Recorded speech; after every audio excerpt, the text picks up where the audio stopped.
It's that time of year for pear harvest. So to harvest pears is just a little bit different than other fruits. You don't want to wait until they have the yellow color. You want to harvest them when they're just a little bit green.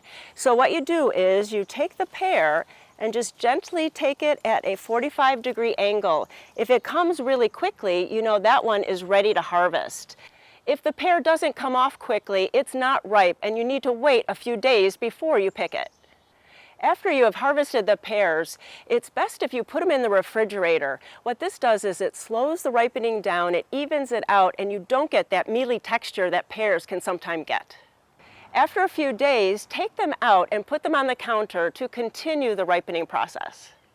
After a few days on the counter and the color has changed a bit, gently press the top of the pear, and if it gives just a little, it's ready to enjoy. And remember, pick pears early and don't let them ripen on the tree.